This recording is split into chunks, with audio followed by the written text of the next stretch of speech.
വളരെ അടുത്തവർക്കൊക്കെ അറിയാം, അടുത്തറിയാവുന്ന ആളുകൾക്കറിയാം. എന്നെ 24 മണിക്കൂർ വിളിച്ചുകൊണ്ടിരിക്കുന്നവരുണ്ട്, അതായത് എന്നെ അടുത്തറിയാവുന്നവർ. എന്നെ അമ്മ ഭയങ്കര പേടിയായിരുന്നു, ഞാൻ എന്തെങ്കിലും ചെയ്തു കളയുമോ എന്നൊക്കെ ഭയങ്കര പേടിയാന്ന് വെച്ചാൽ എനിക്ക് ആരും ഉണ്ടാക്കി തന്നതല്ല. അൻഷിത എന്നൊരു ആർട്ടിസ്റ്റ് ഉണ്ടെന്നുള്ള പദവി എനിക്ക് ആരും ഉണ്ടാക്കി തന്നതല്ല. എൻ്റെ അമ്മ കഷ്ടപ്പെട്ട് ഒരു ഫീൽഡിൽ എന്നെ കൊണ്ടുവന്ന്, അതായത് എൻ്റെ അമ്മ എടുത്ത എഫേർട്ടാണ് ഞാൻ ഇന്ന് ഇവിടെ ഇരിക്കുന്നത്. എനിക്ക് അഭിനയിക്കാൻ ഇഷ്ടമല്ലായിരുന്നു. അതിനുശേഷം എൻ്റെ അമ്മ എടുത്ത എഫേർട്ട് ഞാൻ ഇന്ന് വന്ന് ഞാൻ നന്നായിട്ട് കഷ്ടപ്പെട്ട് എടുത്തൊരു പേരാണ് അൻഷിത എന്നൊരു ആർട്ടിസ്റ്റ് ഉണ്ടെന്നുള്ളത്. അതുകൊണ്ട് എനിക്ക് നാട്ടുകാരെല്ലാം ബോധിപ്പിക്കണ്ട, എനിക്ക് എന്നെ അറിയുന്ന ആളുകളെ ബോധിപ്പിച്ചാൽ മതി. എൻ്റെ അമ്മയൊക്കെ എന്നെ വീട്ടിൽ നിന്ന് വെച്ചാൽ ആരും വിശ്വസിക്കില്ല, എത്രയും വലിയ പ്രശ്നം നടക്കുക. വിളിച്ചാൽ എൻ്റെ ബ്രദർ എല്ലാവരും എന്നെ വിളിച്ചിട്ട് എന്നോട് പറഞ്ഞു, നീ എന്താണെന്ന് ഞങ്ങൾക്കറിയാം, നീ ഒരാണിനോട് എങ്ങനെ മിണ്ടും, നീ എന്താണെന്ന് ഞങ്ങൾക്കറിയാം, അതുകൊണ്ട് ഇത് വിട്ടേക്ക് എന്നേ പറഞ്ഞിട്ടുള്ളൂ. അല്ലാതെ എൻ്റെ അടുത്ത് ഒരു ചോദ്യം അതിൻ്റെ അപ്പുറം ഇപ്പുറം ചോദിച്ചിട്ടില്ല. പിന്നെ എൻ്റെ ഫ്രണ്ട്സ്, ഞാൻ എല്ലാ A to Z പറയുന്ന ഫ്രണ്ട്സ്, മീൻചേട്ടൻ, മാൻവി, ഇവള്, ഇപ്പം കണ്ടു, ഞങ്ങൾ എല്ലാ കഥയും പറയും. അന്ന് കണ്ടതും തൊട്ട് ഇന്ന് കണ്ടതും എല്ലാ കഥയും ഞങ്ങൾ പറയും. അതാണ് അപ്പം അവർക്കെല്ലാം അറിയാം എന്താന്നുള്ളത്. ഞാൻ എൻ്റെ അമ്മയോട് പറഞ്ഞിട്ടുണ്ടായിരുന്നു, ഉമ്മി ഇതെനിക്ക് ചെറിയ ചെറിയ ഇഷ്യൂസ് നടക്കുന്നുണ്ട്, എന്നെ ഫോൺ ചെയ്ത് വളരെ മോശമായി സംസാരിക്കുന്നുണ്ട് എന്നൊക്കെ ഞാൻ പക്ഷേ നമുക്കൊന്നും ഈ ക്രിമിനൽ മൈൻഡ് ഇല്ല, ഇതൊക്കെ റെക്കോർഡ് ചെയ്ത് വെക്കണമെന്നുള്ള ബോധം എനിക്കില്ല. ഞാൻ ഇന്ന് നിങ്ങൾ ഓരോരുത്തരോട് ഞാൻ പറയാം, ദയവ് ആരടുത്ത് സംസാരിച്ചാൽ റെക്കോർഡ് ചെയ്ത് വെക്കുക. എനിക്ക് അന്ന് ഈ ബോധമൊന്നും ഇല്ല ചേട്ടാ, വളരെ സത്യസന്ധമായിട്ടല്ല. ഇതിനെ വരെ നിങ്ങളിന് നെഗറ്റീവ് ആക്കിയാലും എനിക്കൊരു പ്രശ്നവും ഇല്ല, ഇതിൻ്റെ അപ്പുറം ഞാൻ താണ്ടി വന്ന ആളാണ്. സത്യം പറഞ്ഞാൽ നമ്മൾ റെക്കോർഡ് ചെയ്ത് വെക്കണം. അതായത് ഇങ്ങനത്തെ സംസാരങ്ങൾ വരുമ്പോൾ ഉറപ്പായിട്ട് നമ്മൾ റെക്കോർഡ് ചെയ്ത്, പ്രത്യേകിച്ച് ആണുങ്ങൾ റെക്കോർഡ് ചെയ്ത് വെക്കണം.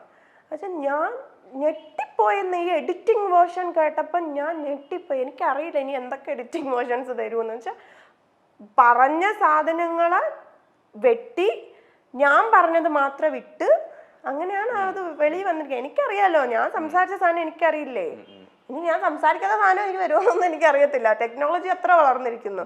പിന്നെ കുഴപ്പമില്ല, പക്ഷേ കാണും, ദൈവമുണ്ട്. അതുകൊണ്ട് ഞാൻ എല്ലാം ദൈവത്തിന് വിട്ടു. ഞാൻ എപ്പോഴും പറയാനുണ്ട്, ദൈവം എനിക്ക് തരുന്നത്, എൻ്റെ ലൈഫിലെ ഓരോ സാധനവും എനിക്ക് ഏറ്റവും പെർഫെക്റ്റ് ആയിട്ടുള്ളത് ദൈവം എനിക്ക് തന്നിട്ടില്ല ഇന്നേ വരെ. കൂടെവിടെ ചെയ്യുന്നതിന് മുമ്പേ ഞാൻ ചെറിയ ചെറിയ ക്യാരക്ടേഴ്സൊക്കെ ചെയ്തിട്ടുണ്ട്. കൂടെവിടെ ചെയ്യുന്നതിന് മുമ്പേ ഏഷ്യാനെറ്റിൽ എന്നെ ഒരു മെയിൻ സീരിയലിലെ നായികയായിട്ട് വിളിച്ചു, അതെൻ്റെ കയ്യിൽ നിന്ന് പോയി. പക്ഷേ ഞാൻ ഇന്ന് ചെയ്യുന്ന കൂടെവിടെയാണ് ഏറ്റവും ബെസ്റ്റ് അതാണ്. ആ സീരിയലിനെ വെച്ച് നോക്കിയാൽ ഏറ്റവും ബെസ്റ്റ് കൂടെവിടെയാണ്. അപ്പം ദൈവം എനിക്ക് ബെസ്റ്റാണ് തന്നത്. അതെനിക്ക് ചെല്ലമ്മ ഏറ്റവും ബെസ്റ്റ് ക്യാരക്ടറാണ് തന്നത്. അതേ കണക്കൊരു ക്യാരക്ടർ ആരും ചെയ്യുന്നില്ല, ഞാൻ ഉറപ്പായിട്ടും പറയും. സ്വീകരണ മുറിയിൽ എന്നും ഏഷ്യാനെറ്റിന് ഒരു പ്രത്യേക സ്വീകരണം തന്നെയാണ് മലയാളി പ്രേക്ഷകർ ഒരുക്കാറുള്ളത്. അതിൽ കൂടെവിടെ എന്ന് പറയുന്ന ഒരു ഹിറ്റ് സീരിയൽ നമുക്ക് ആർക്കും മറക്കാനാകില്ല. പുതിയ പുതിയ കഥാപാത്രങ്ങളെയും പുതിയ താരങ്ങളെയും ഇൻട്രൊഡ്യൂസ് ചെയ്തുകൊണ്ടാണ് ഏഷ്യാനെറ്റ് പലപ്പോഴും എത്താറുള്ളത്. ഏഷ്യാനെറ്റിന്റെ പല സീരിയലുകളും എടുത്തു നോക്കുമ്പോൾ അതിലെ പല മെയിൻ ക്യാരക്ടേഴ്സും വരുന്നത് പുതിയ താരങ്ങളായിരിക്കും. അവരെ പ്രേക്ഷകർ ഇരു കൈയും നീട്ടി സ്വീകരിക്കാറുമുണ്ട്. അത്തരത്തിൽ ഏഷ്യാനെറ്റിലെ കൂടെവിടെ എന്ന സീരിയലിലൂടെ മലയാളികൾക്ക്, പ്രത്യേകിച്ചും കുടുംബ പ്രേക്ഷകർക്ക് ഏറെ ഇഷ്ടം തോന്നിയ നടിയാണ് അൻഷിത അഞ്ജി. കൂടെവിടെ എന്ന സീരിയലിലെ സൂര്യ കൈമൾ എന്ന കഥാപാത്രമായിട്ടാണ് അൻഷിത നമുക്ക് മുന്നിൽ എത്തിയത്.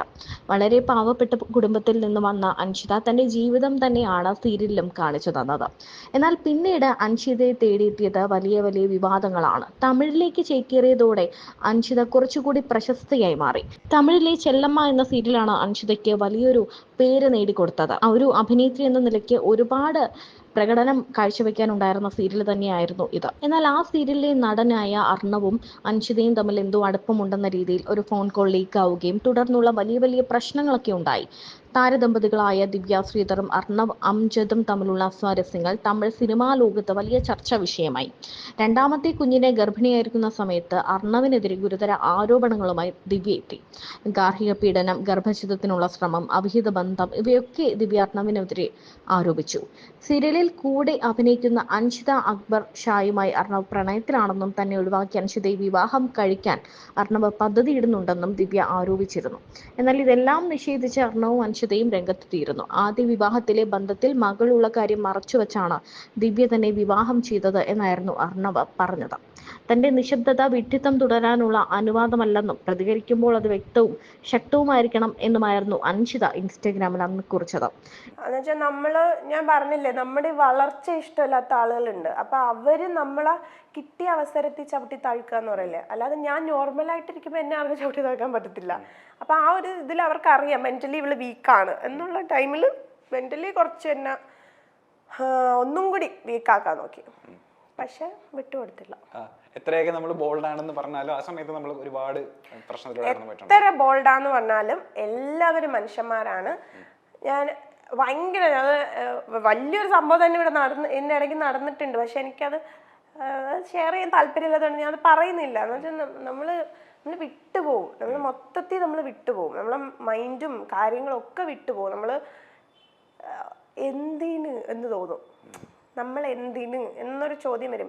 നമ്മൾ എന്താണ്, എന്ത് ചെയ്തു, നമ്മൾ എന്ത് ഉണ്ടാക്കി വെച്ചത് എന്താണ്, ഈ ഒരു ഒറ്റ ഇതിൽ എന്ത് സംഭവിച്ചു എന്ന്, എന്ത് എല്ലാത്തിനും ഒരു ചോദ്യചിഹ്നം വരും. എന്ത് എന്നൊരു ചോദ്യം വരും നമ്മുടെ മുമ്പിൽ. ഒറ്റയ്ക്ക് ഇരിക്കുമ്പോഴേ അത് വരുള്ളൂ. അതിപ്പോഴും വരാറുണ്ട്. ഇപ്പോഴും എനിക്ക് ഞാൻ പറയാലോ, ഒരു കാര്യമില്ലാതെ ഇപ്പൊ കൂടി വന്നിന്ന് നെഗറ്റീവ്സ് പറയുന്ന ആളുകളുണ്ട്. ഞാൻ പൊതുവെ യൂട്യൂബ് കമന്റ്സ് ഒന്നും വായിക്കാറില്ല. അന്നത്തെ പ്രശ്നത്തിന് ശേഷം വായിക്കാറില്ല, ഇപ്പോഴും വായിക്കാറില്ല കേട്ടോ. അപ്പം ചില സാധനങ്ങൾ എനിക്ക് ആരെങ്കിലും ചിലപ്പോൾ എടുത്ത ഇത് കണ്ടോ, നീ അതങ്ങ് ഡിലീറ്റ് ചെയ്തേക്ക് എന്നും, എൻ്റെ ഇൻസ്റ്റേ വരുന്ന ഡിലീറ്റ് ചെയ്തേക്ക് എന്നും പറഞ്ഞിട്ട് വരും. പക്ഷെ ഞാൻ ഒരു പ്രൊഫൈൽ എടുത്ത് നോക്കും, ഫോട്ടോ ഉണ്ടാവില്ല, ഒന്നും ഉണ്ടാവില്ല, അപ്പം ക്രിയേറ്റ് ചെയ്തതായിരിക്കും. അതൊരു തരം എന്താ നരമ്പ് രോഗം എന്ന് പറയാം. അങ്ങനത്തെ രോഗികളാണ് വന്നിരുന്ന് വളരെ മോശമായിട്ടുള്ളത് പറയുന്നത്. അപ്പം എനിക്ക് മനസ്സിലായി, നമ്മളൊക്കെ നല്ല പണിയെടുത്ത് ജീവിക്കുമ്പോൾ ഒരു പണിയെടുക്കാതെ ജീവിക്കുന്ന ഇങ്ങനെ കുറേ ആളുകൾക്ക് ഒരു സുഖം, ഒരു മനസ്സുഖം. ഒന്നുമില്ലാത്ത ഫോട്ടോ എടുത്ത് വെറുതെ വലിച്ചു വീർപ്പിച്ച് പലതാക്കുക, എന്നിട്ട് അതിന് കമന്റ് ഇടുക, എന്നിട്ട് നമ്മൾ ആരെങ്കിലും ഒന്ന് തോളിൽ ഒരു ആണിന്റെ തോളിൽ കൈയിട്ടാൽ അതിനെ വേറെ ആയിട്ട് പറയുക. സുഖിക്കുന്നവരുണ്ട് അങ്ങനെ. ഞാൻ പക്ഷെ അങ്ങനെ സുഖിക്കുന്ന ആളല്ല. ഉറപ്പായിട്ടും. പക്ഷെ ഞാൻ പറയുന്ന ഒരു ഒറ്റ കാര്യമുള്ളൂ, അത് കുറച്ചെങ്കിലും കോമൺ സെൻസ് ഉള്ളവർ തലയിൽ എടുക്കുക. ഒരിക്കലും ഒരു ആള് പറയുന്നത് കേട്ട് അവരെ വിശ്വസിച്ച് മറ്റുള്ളവരെ ജഡ്ജ് ചെയ്യാതിരിക്കുക.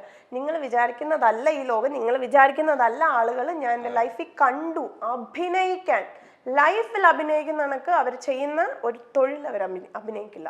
എനിക്ക് തോന്നി മലയാളികളുടെ എപ്പോഴത്തെയും പ്രശ്നം, അതായത് ഒരു ഏതെങ്കിലും ഇഷ്യൂ ഉണ്ടായി കഴിഞ്ഞാൽ ഒരു ഭാഗം മാത്രം കേട്ട് അപ്പൊ തന്നെ ഒരു പ്രതികരണം എഴുതുക, അല്ലെങ്കിൽ പോസ്റ്റ് ഇടുക. അല്ല, അതാ ഞാൻ പറഞ്ഞത്, ഞാൻ പോലും അങ്ങനെ ആയിരുന്നു. അതാ ഞാൻ പറഞ്ഞത്, നമ്മളൊരു ന്യൂസ് കാണുമ്പോൾ ഒരു പെൺകുട്ടിയെ ഒരു ആൺ ചെറുക്കൻ ഇങ്ങനെ ചെയ്തു, അല്ലെങ്കിൽ ആൺകുട്ടിയെ ഒരു പെണ്ണ് ഇങ്ങനെ ചെയ്തു എന്ന് പറയുമ്പോൾ നമ്മൾ അതിൽ ആരാണോ കുറ്റം ചെയ്തതെന്ന് പറയപ്പെടുന്ന ആളാ നമ്മൾ മൊത്തത്തില് പറയും. ഇവരെന്ത് ബോറാ, ഇവൻ ഇങ്ങനെയൊക്കെ ചെയ്യാൻ കൊള്ളാം, എന്നാലും ആ പെങ്കൊച്ചിനെ എങ്ങനെ, അല്ലെ പെങ്കൊച്ചിനെ കാണാൻ സുന്ദരി പെങ്കൊച്ചി, ഈ ചെറുക്കൻ എന്തായിരുന്നു, അല്ലെങ്കിൽ ഈ ചെറുക്കനെ കാണാൻ എന്ത് നല്ലതാ, ഈ പെങ്കൊച്ചി ഇങ്ങനെ ചെയ്ത്.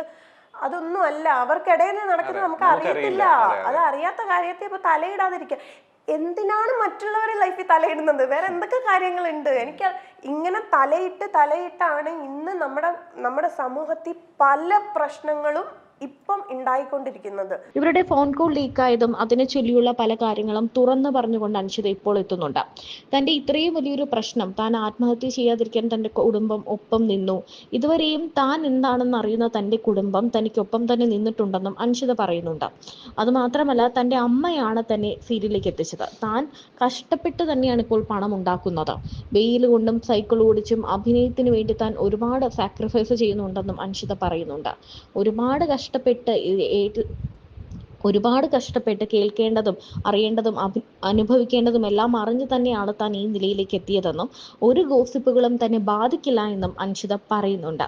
കൂടെവിടെ സീരിയലിലെ സൂര്യ കൈമളിന്റെ വിശേഷങ്ങളൊക്കെ കേട്ട് ആരാധകരും ശരിക്കും പറഞ്ഞാൽ സന്തോഷത്തിലാണ്.